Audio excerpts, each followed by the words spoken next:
Плюсовые температуры днем и минусовые ночью замедляют процесс таяния снега в Ленске. Буквально в каждом городском дворе снежная каша. В микрорайоне Разведчик в снежной западне сутки просидел микроавтобус. Он преграждал дорогу для спецтехники по откачке нечистотных вод, а его владельцы не могли дождаться помощи. Подробности далее.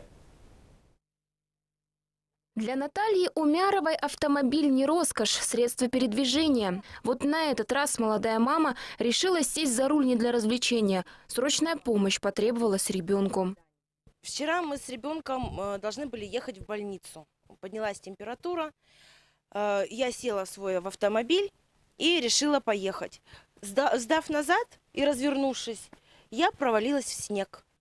Ни вперед, ни назад. Высокий микроавтобус с 4 ведущими колесами так и не смог преодолеть снежное болото и просто сел на мост. Владелица звонила в единую диспетчерскую службу и служба спасения, но вытаскивать застрявшие машины не в их компетенции. Наталья позвонила в управляющую компанию. В УК «Максим» ответили без промедления. Нанимайте трактор, расчищайте дорогу. Мы этим заниматься не будем. Этим должна заниматься администрация. Свою помощь девушке предложили соседи. Была возможность вытащить машину, но она решила идти до конца. Должен же кто-то убрать снежное месиво во дворе. Следующим этапом было обращение в городскую администрацию.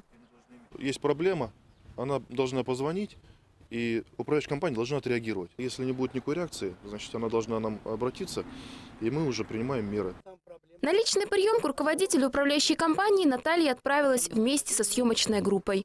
Максат Наврузов претензии выслушал, но заявил, их зона ответственности заканчивается через 10 метров от подъезда.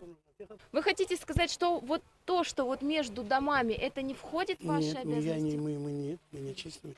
Это дорога, я же говорю, лестницы, это придомовых, это считается небольшой участок. Придомовых, когда выходит. Сколько метров? Который, на метров 5-6 может быть от дома. Так кто почистит двор? На этот раз управляющая компания пошла навстречу, освободив машину и прочистив дорогу. Но на то были свои причины. Автомобиль загораживал проезд для спецтехники по откачке нечистот. А ведь проблема так и не решена. Кто будет чистить все остальные дворы города, где может застрять любая машина? Весна-то только началась.